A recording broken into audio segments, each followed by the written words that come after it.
But the guy we have with us in studio right now, besides being a self-made billionaire, he has also been one of the largest Democrat donors of all time in this country, but he did not vote for Kamala Harris. Now, it's up to him whether he's going to tell you who he voted for. I think I know who he's voted for, but it was not Kamala Harris, and I kind of want to pick his brain and find out why. Jay, thank you so much for being here. It's good to see you, my friend. How are you? Good to see you. I'm doing well. For the record, I will say this. There are people that I get into heated political debates with, but we've never called each other names. He's one of the few friends that I have where we can have a political debate and we can actually laugh and have a good time with it and give each other a hard time without calling each other names.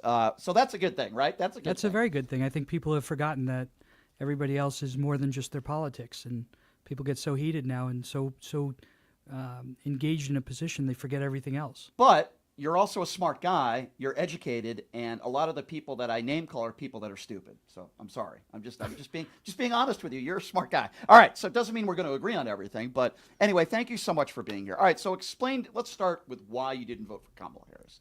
Then we'll get into the Trump stuff. Why? Why did you decide, and if you want to tell people who you voted for, that's up to you. Because for the record, I know he didn't vote for Kamala Harris. I know he's a big RFK Jr. supporter, but I don't know whether you voted for Trump or not. I don't know if you're willing to say that or not. I think you did, but I don't know. Why didn't you vote for Kamala Harris? So, I mean, things are cyclical, right? So going back, I grew up a Reagan Republican, and then I went nonpartisan when the party left me. And then I went Democrat as the Republicans went further to the right.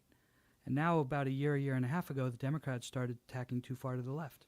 And Kamala Harris was part of that group that went and tacked to the left. So I went back to nonpartisan, and I made the decision I'm going to back the candidate and not the party from now on. I don't understand people who just go party line straight down the ticket, right? So each candidate, there are extremists and there are moderates on both sides. And I'd rather a moderate Republican than an extremist Democrat. Do you think Donald Trump is a moderate Republican? I wouldn't say he's a moderate Republican, but I wouldn't call Kamala a moderate Democrat. Okay, so let's start with Harris, and we'll have plenty to talk about with Trump. Like, give me an example of some policies that you think are way too far to the left that you disagree with.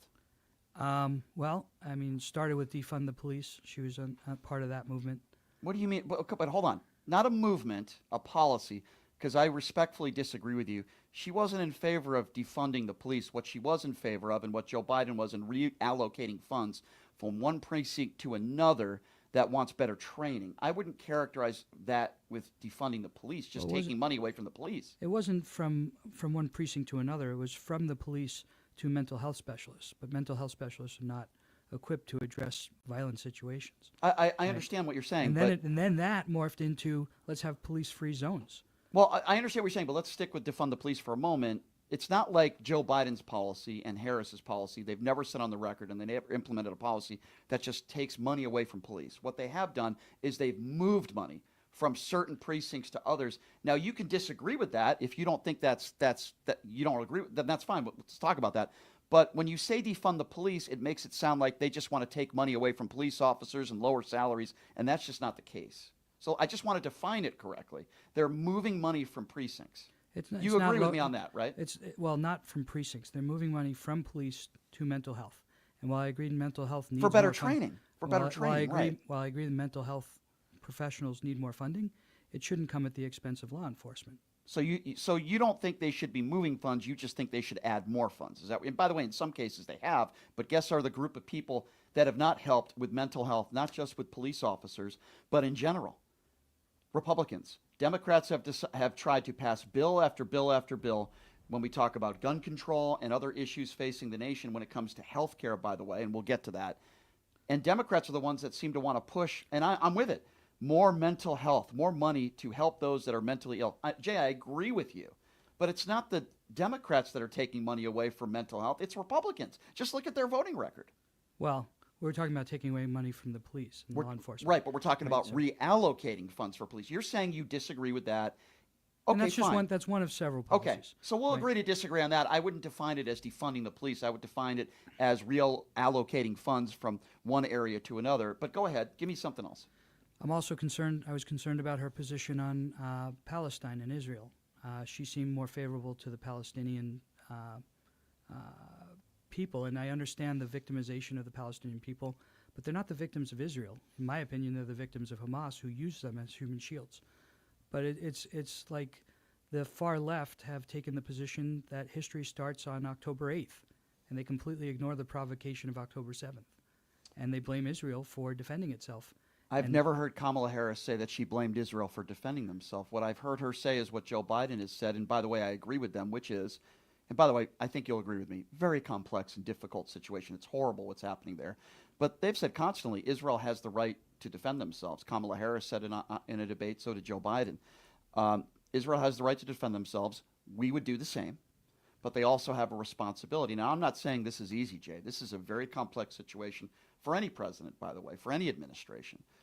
I do agree that, listen, Rashida Tlaib's and the Ilhan Omar's, there are some within the Democrat Party that might have some anti-Semitic tendencies, for lack of a better term. I don't believe Kamala Harris is that person. So I understand you have some issues with the Democrat Party, as do I.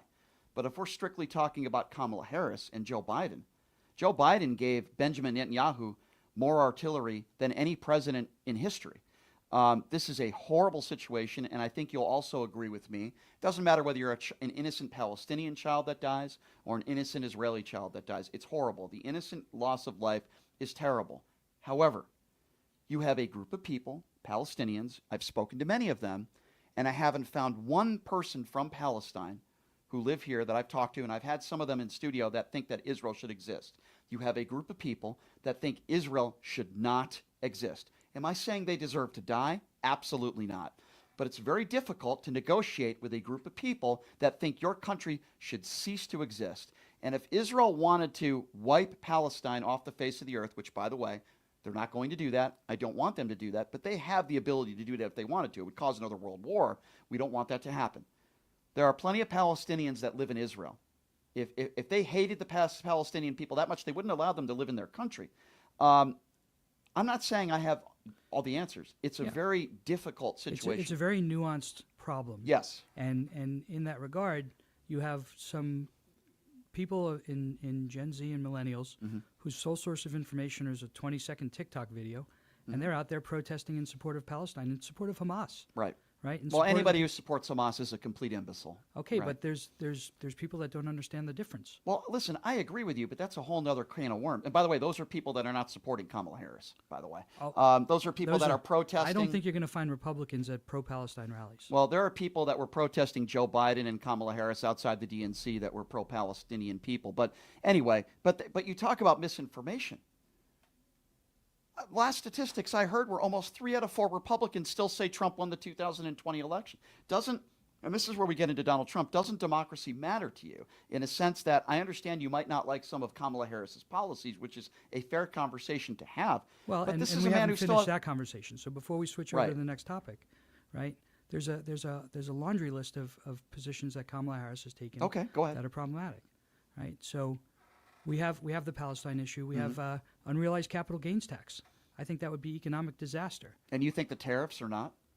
I think the tariffs are a different type of problem. And again, I'm not saying... I think it's a big problem. Well, but so is an unrealized capital gains tax. If she were able to get that passed, the ramifications would be a massive sell-off in every sector in the economy, right?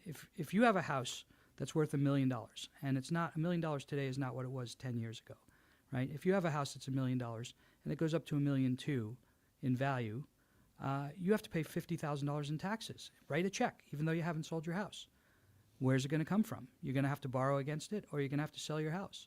And that's true of Bitcoin, artwork, stocks, any asset class. Okay, could be true. But if we're talking about the economy in general, and I'm speaking in very general terms here, Bill Clinton took over a horrendous economy. Horrendous. Not only did he turn it around, he left office with a surplus.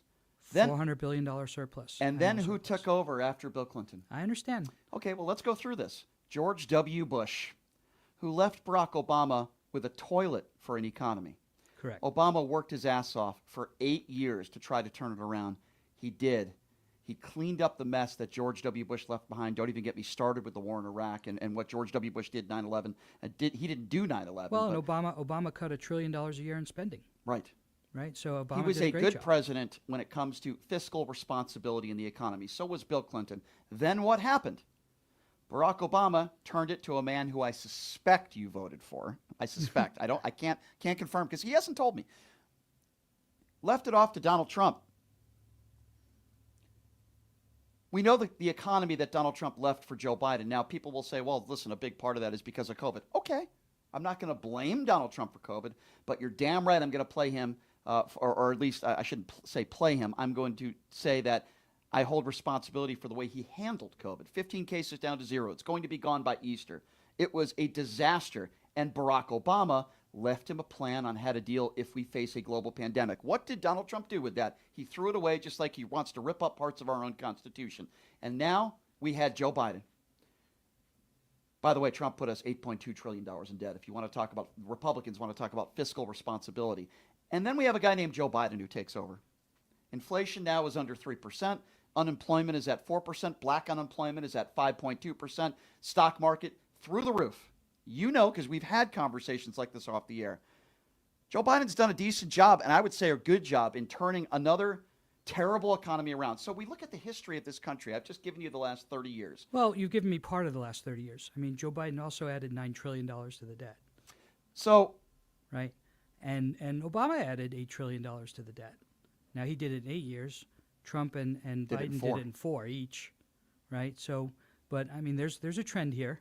And that trend needs to change, or this country's going bankrupt. Then why wouldn't you vote for the trend that has been working, which is Democrats cleaning up the mess that Republicans leave behind? If you want to talk about trends, which I just proved, why not vote? No, you didn't prove it, because the last data point in your trend is $9 trillion in debt, or $8 trillion in debt. I don't think added it's by that Joe high. Biden.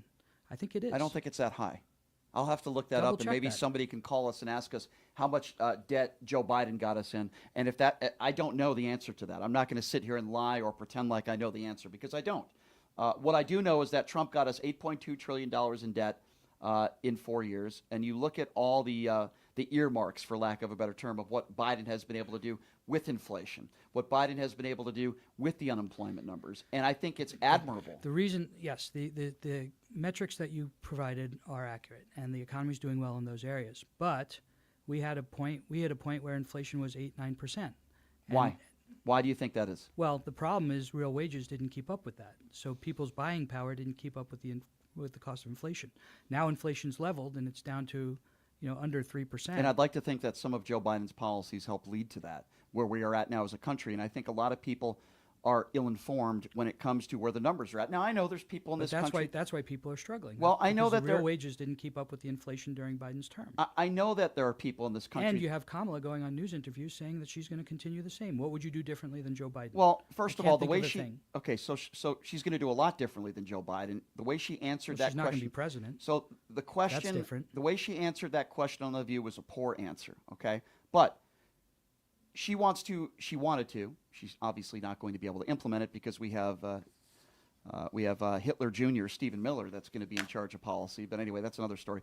But listen, we can go back and say what Harris would have done: 28% taxes for those that are making under $400,000 a year, which is a stark contrast to Joe Biden. She wanted to lower taxes more for those making under $400,000 a year, and she wanted to tax the rich, the top 1% more, people like you. All right, so I hear some of your criticisms of Harris. I respectfully disagree with that characterization of it, but you're entitled to your opinion on it. Okay, that's fine. What I've told people is, and a lot of people have called in and even said this, is that this race is more, or was more about policy, not more about policy, but more about dignity, the threat to democracy, the fact that Donald Trump writes love letters to evil, murderous dictators. To me, it's more than just that. Does it bother you? You have a nice family. You have a lovely wife. You have a nice family. Your son's been in studio here, right? You're a family man, Jay, and I know you're a good man and a good family man, and I've known you for a little while now, and I can see that. Does it bother you at all, as a family man, that the man who is going back into the White House is a liable sexual abuser? He's a 34-count felon. He's a man that has 30-plus women that have accused him of sexual assault or rape, including his ex-wife in a deposition. He's attacked POWs like John McCain. I don't respect him because he was captured. Yes, I do believe he called people suckers and losers. I'll take John Kelly's word over Donald Trump. This is a man his whole life that has been a snake oil salesman, the thousands of discrimination lawsuits, the money, the millions and millions of dollars he had to pay out because he didn't want black people living in his properties in New York. Trump University. He's got so many scams in his life, like Trump University, Ponzi schemes, charities, Does any of that stuff bother you at all?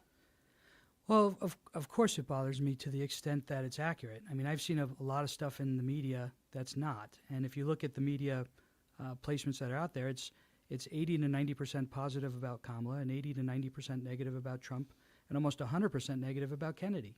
Right? Now, I've interacted with all of these people, and I can tell you that the people that I know are not the people as portrayed by the press. Well, then at a minimum, they're two-faced idiots. If someone is not going to be the same kind of person and be a person of integrity and be honest. No, that's not what I'm saying. The media takes snippets of what they say and takes it out of context. So what am I taking out of context? Well, I've heard you talk about Kennedy and his brainworm eating half his brain. He had a parasite. Okay, so 2 billion people had so parasites. when I made that comment to you, it was a joke. I know his brain wasn't half eaten.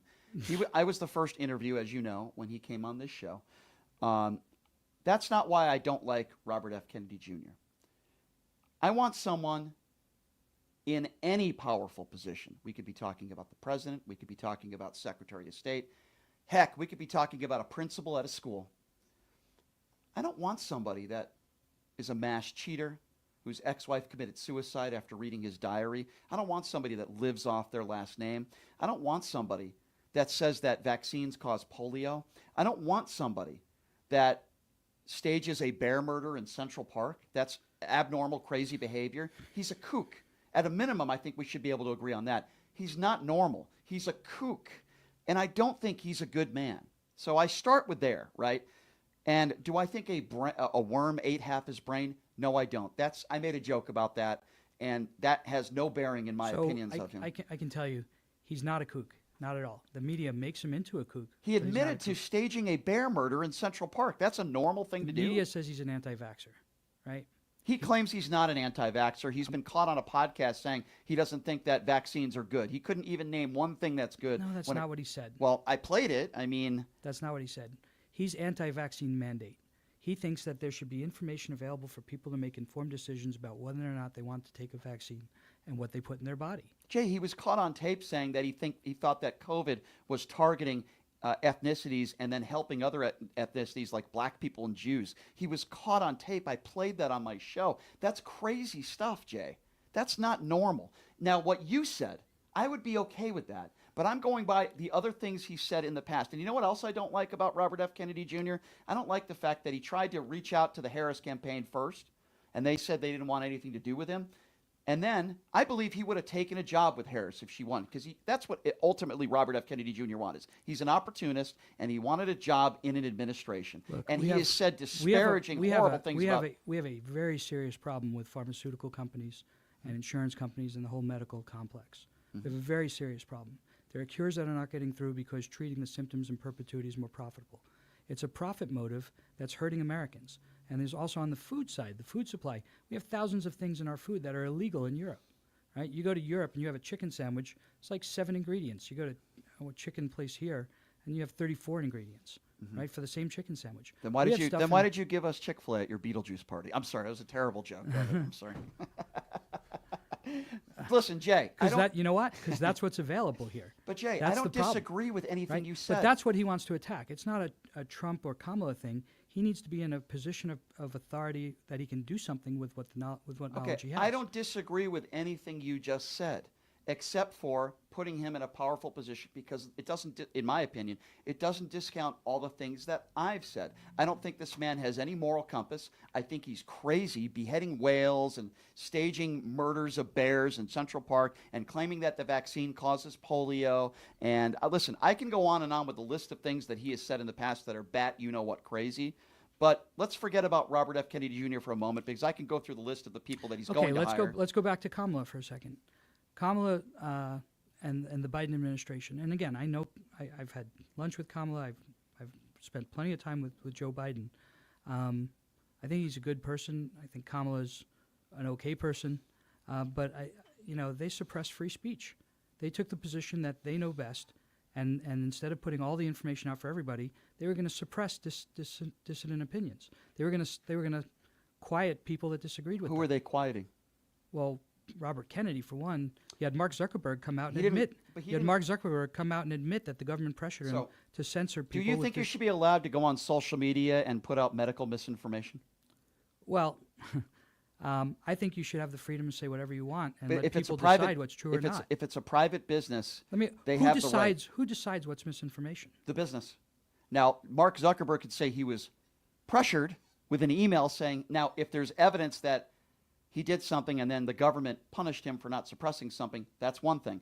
But the government has the right to say, hey, we would recommend that you don't do this because it can cause harm to people. It can kill people. Whether it's Joe Rogan talking about horse dewormers or whatever the case may be. Now, if you want to go on a sidewalk in public and Robert F. Kennedy Jr. with a bear head in his hand wants to say how horrible the vaccines are and they cause diabetes, which they don't, he has the right to do that. And the government can't go after you for that. You have a right to go on a public sidewalk, public anything, and say what you want as long as you're not inciting violence or, that sort of stuff. But when it comes, and I talked to Robert F. Kennedy Jr. about, he asked me, Brian, why do you disagree with me? I'm giving him the same answer I gave you, which is, if it is a private business, they could not want you on your platform because they don't like the shirt you're wearing. They could not want you in their restaurant because they don't like the hat you're wearing. It's a private business, and they have the right. Now, You're not addressing the problem, though. The problem is when the government goes to that private business and says suppress information that disagrees with our official government position, that's a problem. That's a challenge. That's a threat to democracy. So if there's a threat there, then I want to see that publicly. I want to see a government letter that says, hey, Mark Zuckerberg, if you don't take down Robert F. Kennedy Jr.'s statements about COVID, we are going to do this, this, and this to you. They have the right to email them and say, hey, we recommend that you don't do this. And no evidence that has been put forward has anyone ever shown evidence from the government or Joe Biden that has said they threatened. Now, that would be wrong, but they are allowed to recommend. And you can't yell fire in a crowded theater.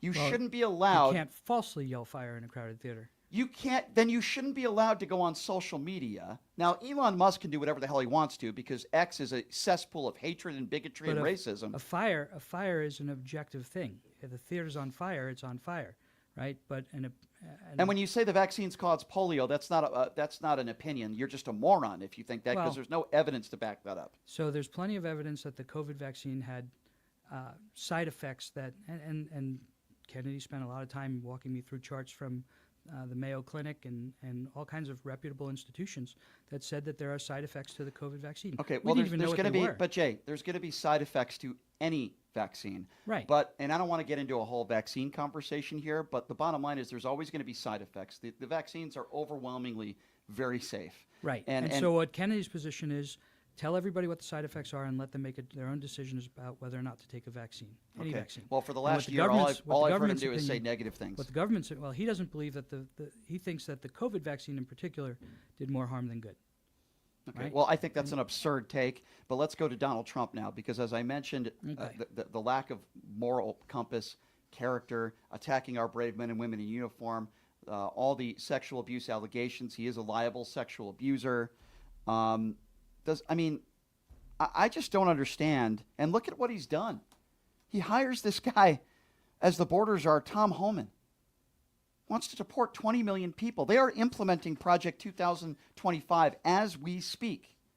That's going to be horrible for the economy. So I think that's more rhetoric for the base than, because it's just impracticable, right? You can't deport 25 million people. So he's lying then. Once again, he's lying and he's saying he's going to do something he's not going to do. On January 21st, is the war in the Ukraine going to be gone? Or because he said he was going to end it in 24 hours. I don't know. He's already talking to Putin about how to end that war. Yeah, allegedly. We don't know that for sure. I'm sure he's been talking to Putin probably for a very, very long time. I don't trust anything Donald Trump says with any grain of salt, no matter, and that's just me. But I understand that, but I don't trust what Kamala says either. About right? What? She's in office for 4 years as the vice president, and Joe is not who he was 4 years ago. So she's got a lot of influence in what the current administration has been doing for the last couple of years. Where are the changes she wants to implement? Well, she's been the vice president, and it's the vice president's job to back the president of the United States. I don't think there's any evidence to show that Kamala Harris was making all the calls because she wasn't. Same thing with Mike Pence. Can you name me a policy that Mike Pence implemented when he was vice president of the United States? Because I can't. Well, what did Mike Pence do when he was vice president? What did Cheney do when he was Bush's vice president? So Cheney I think, was more influential. But when I start talking about the war in Iraq, I start with I'm George just W. saying a vice president does have the ability to be influential. And with the current administration, you have Joe Biden, who's not who he was years ago, and he's subject to influence by the vice Okay, president. well, that's a great thing then. So if Kamala Harris was influential in Joe Biden's decisions, fantastic. I look at where the economy is right now. I look at violent crime that's down 30% across the country. I look at where we're at as an economy. I look at the unemployment numbers, the gas prices, the inflation. Right. If that you're making my argument for me then. Kamala Well, no, Harris had some great policies then, if that's what You're you're making claiming. a self-contradictory argument, though, because you How? said she made a mistake by saying she continued to do the exact same thing that Joe I didn't Biden like did. the way she no, but because the reason why I didn't like the way So is she she going answered to that. continue Biden's policies, or is she Some gonna of do them, something different? well, it's irrelevant now, but some of them, sure. But she talked about the taxes, and the 28% tax for those making under $400,000 a year. There are certain distinctions. I think, like many Democrats today, I like her policies, her opinions, similar to Joe Biden on gun control. By the way, they had the most bipartisan gun control bills put on the books for decades. The bipartisan infrastructure bill, which they were able to get done. I like her thoughts, and it's obviously not going to happen now. But the bipartisan border bill that she wanted to get back to the table and put it and implement that. But you didn't vote for her. Are you willing to say who you voted for? Come on. One of the things that makes America great is our secret ballot process. I think you voted for Donald Trump, but I don't know that for sure. But I'm very worried, Jay, about the future. I'm very worried. And I'm worried about a group of people, and I'm not talking about all Republicans when I say a group of people. I'm not talking about you. When I say group of people, I'm talking Well, about... to be clear, I'm not a Republican. I know that. I'm nonpartisan. But I'm worried about a group of people like the Stephen Millers, like the Tom Homans, like the Laura Loomers of the world that I think he will hire. And I'm very worried because these are not serious people. These are dangerous people. There's a reason why half of his administration didn't vote for him. There's a reason why so many that worked for him voted for Kamala Harris, because they knew him best. I understand you've had some dinners with him, and that's better than most people. But these people knew him better than you.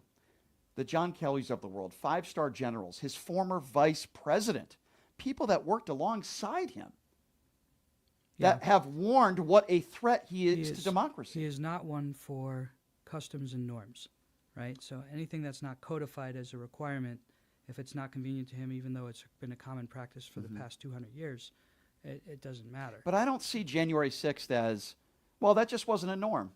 I see it as a despicable, and I think you'll agree with me, embarrassing day for the country that happened because, and I don't care what Donald Trump said that day, whether he said protest peacefully, don't care. January 6th doesn't happen if he doesn't lie about the 2020 election. Jay, you know this. We've talked about this. Donald Trump did not win the 2020 election. Yet he still won't concede. Kamala Harris picked up the phone. She conceded and she congratulated him. Joe Biden, who I think you know Joe Biden, a decent man, not only called to congratulate Donald Trump, but invited him to the White House. This man has still not conceded the 2020 election.